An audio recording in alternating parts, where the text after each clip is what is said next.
Kali ini nama saya Pradivadi dari Peternakan IPTP kelompok 9 akan menjelaskan tentang laporan ilmu praktikum ilmu pemulihan ternak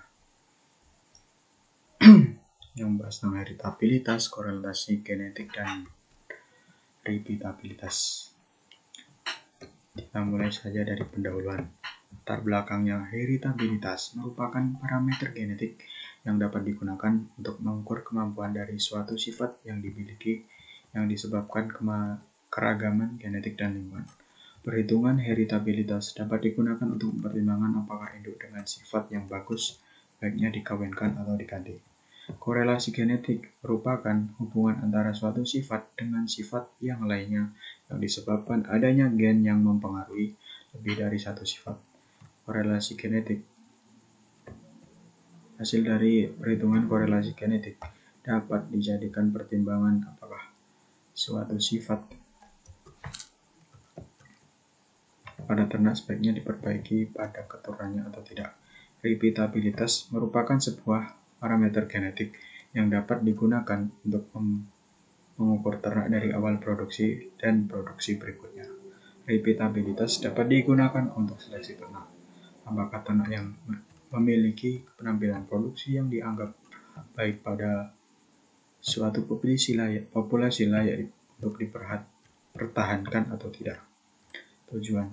Tujuan dilaksanakan praktikum ini adalah untuk mengetahui nilai heritabilitas, korelasi genetik, repeatabilitas antar kelas, repeatabilitas dalam kelas, cara menghitung beserta faktor-faktor yang mempengaruhi suatu produksi. Data produksi.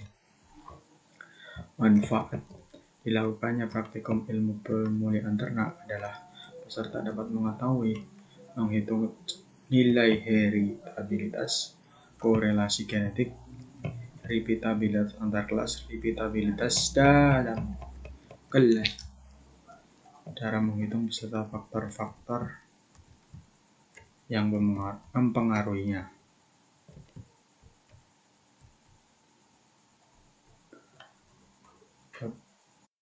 Ini saya akan menjelaskan soalnya. Nomor 1, hitunglah nilai heritabilitas bobot lahir 1. 2. Hitung nilai heritabilitas bobot sapi 1. Nomor 3. Hitunglah nilai korelasi genetik antara bobot lahir 1 dan dengan bobot sapi 1. Nomor 4. Hitunglah nilai repeatabilitas antar kelas bobot lahir 1. Nomor 5. Hitunglah nilai repeatabilitas antar kelas bobot sapi. Dan berikut adalah penjelasannya.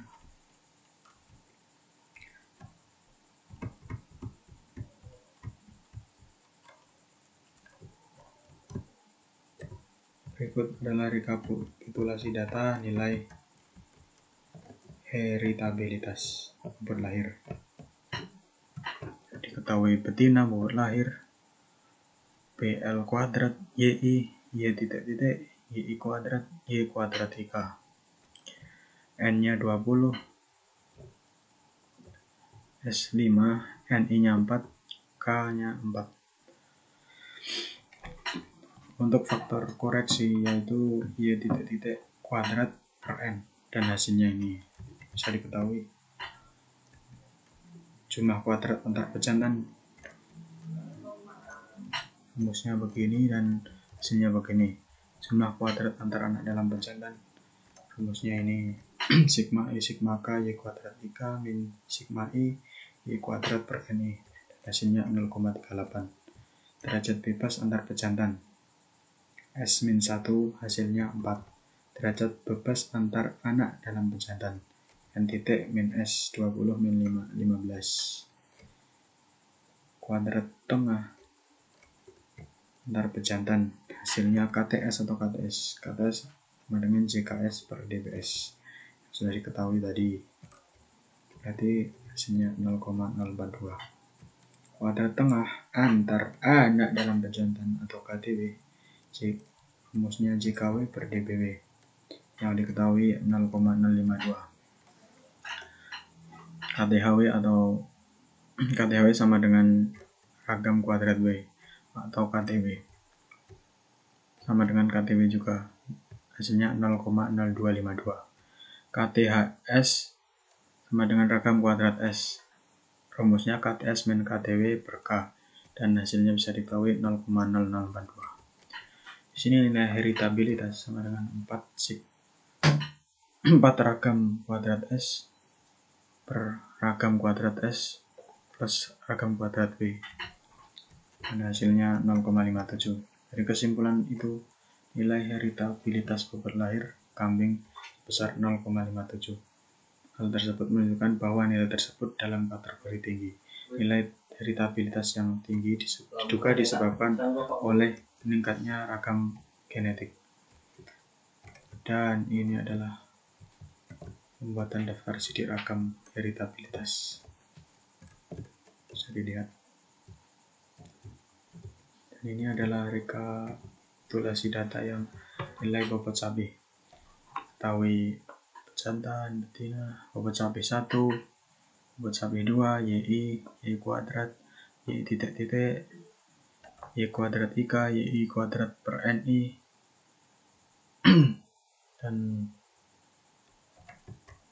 sigma I, sigma K, Y kuadrat IK. Diketahui N20, S-nya 5, NI-nya 4, dan K-nya 4. Ini diproses faktor koreksinya Y sama dengan tadi Y kuadrat, Y titik kuadrat per N, hasilnya 866,4545. JKS ini rumusnya dan diketahui 0,4613. Untuk JKW ini rumusnya J sigma I sigma kuadrat antar anak dalam pejantan. Ini rumusnya dan diketahui hasilnya 0,88. Ini DBS, ini rumusnya dan diketahui hasilnya 4. Untuk derajat bebas anak dalam pejantan, diketahui rumusnya ini N.S, diketahui hasilnya 15. Untuk KTS sendiri, JKS per DBS 0,4613 per 4. Jadi hasilnya 0,1153. Kuadrat tengah antar anak dalam pejantan atau KTW hasilnya 0,0587. Kuadrat tengah harapan antar anak dalam pejantan sama dengan ragam kuadrat B sama dengan KTW, hasilnya 0,0587. KTHS sama dengan ragam kuadrat S, KTS min KTW per K, hasilnya 0,0142. Dan di sini diketahui nilai heritabilitasnya juga sama 0,7791. Angka heritabilitas pada bobot sapi relatif tinggi. Hal itu baik untuk ternak karena semakin tinggi nilai heritabilitas, kita dapat mengetahui bahwa nilai heritabilitas dapat sebagai acuan pemilihan bibit kambing kacang. Dan ini merupakan pembuatan daftar sidik ragamnya. Sudah diketahui tadi. Lanjut ya guys ya. Jadi di sini pendukaan nilai korelasi genetik indeks bobot lahir dan bobot sapi. Nilainya diketahui ini banyak. XY, XY, YI, X titik-titik, Y titik-titik, XIK, YIK. Sigma XI kali YI per NI.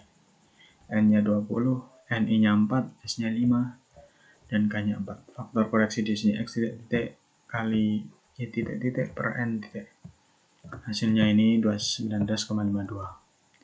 Jumlah hasil kari antar pejantan atau JHKS, hasilnya ini sigma I XI kali YI per NI kali FK, hasilnya 0,25, dan ini proses-prosesnya dan hasilnya 0,25.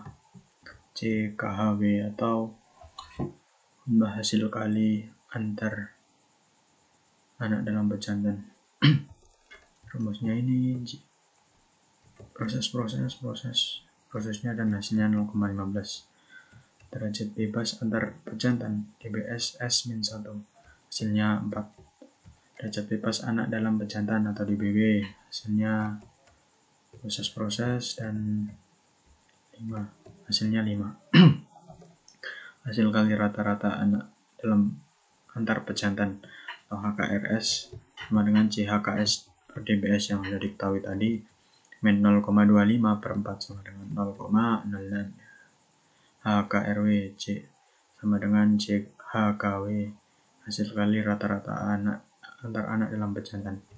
CHKW per DBW 0,15 per 15 dan hasilnya 0,01.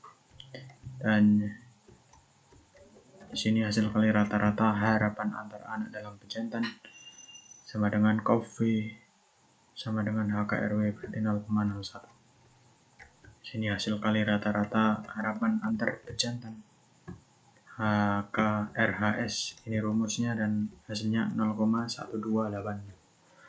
Korelasi genetik atau RG ini 4 GOV-S per 4 ragam kuadrat S, 4 ragam kuadrat S yang Y, dan jantan dan betina, hasilnya 0,0158. Kesimpulan dari nilai RG yang didapatkan, hasil positif yang ditunjukkan dari perhitungan korelasi genetik antara bobot sapi 1 dengan bobot lahir 1 dapat diartikan bahwa adanya hubungan antara dua sifat tersebut, sehingga apabila bobot lahirnya tinggi, bobot sapinya juga akan tinggi. Dan ini adalah pembuatan daftar sidik rakamnya. Maaf.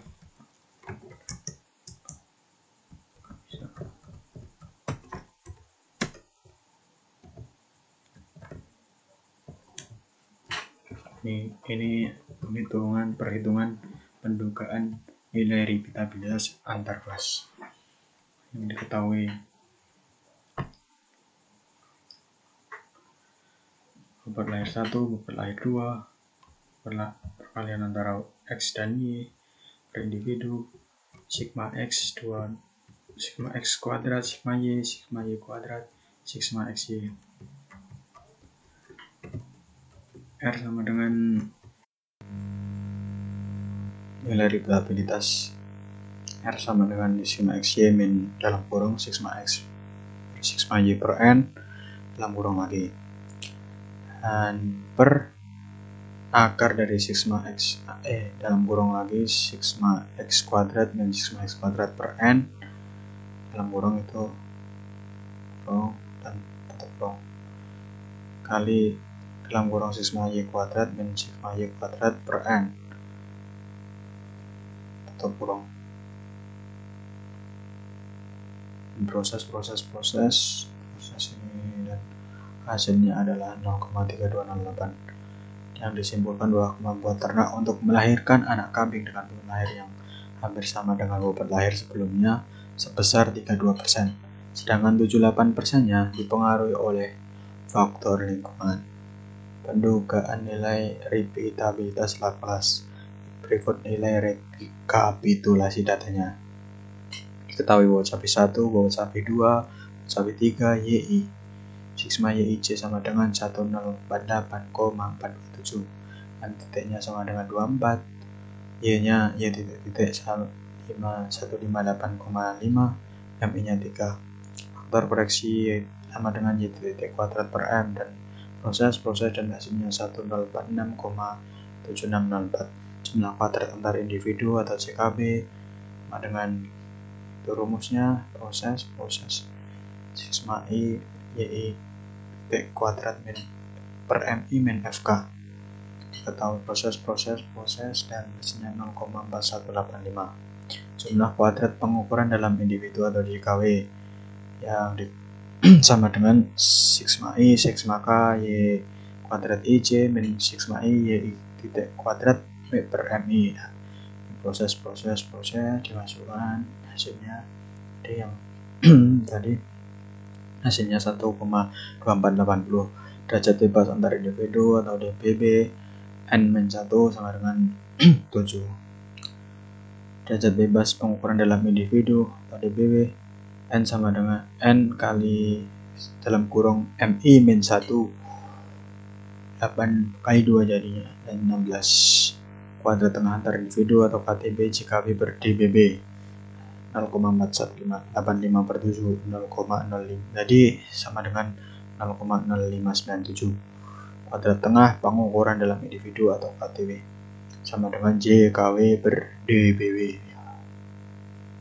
1,2480 per 16 sama dengan 0,078. Kuadrat tengah harapan pengukuran dalam individu atau KTHW bersama dengan ragam kuadrat W sama dengan KTW 0,078. Kuadrat tengah harapan antar individu dengan ragam kuadrat B sama dengan KDB per KTW per K.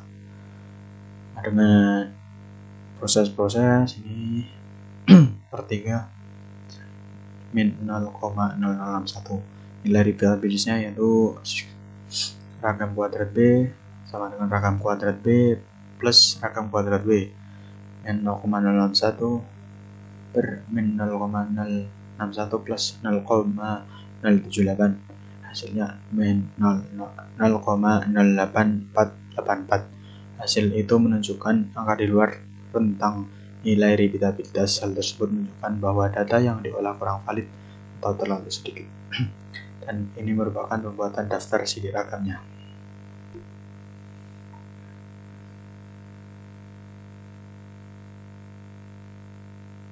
Kesimpulannya yaitu nilai heritabilitas bobot lahir dan bobot sabih menunjukkan nilai yang tinggi. Hal ini disebabkan karena peningkatan ragam genetik. Nilai korelasi genetik antara bobot lahir dan bobot sabih kambing menunjukkan angka yang tinggi yang dapat disebabkan oleh banyak faktor, diantaranya adalah lingkungan dan genetik induk. Nilai repeatabilitas bobot lahir dan bobot sabih kambing menunjukkan angka yang rendah yang dapat dipengaruhi oleh perbedaan manajemen lingkungan dan genetik induk. Sekian dari presentasi dari saya, laporan pertanggungjawaban dari saya. Bila banyak salah, saya mohon maaf. Sekian dan terima kasih. Assalamualaikum warahmatullahi wabarakatuh.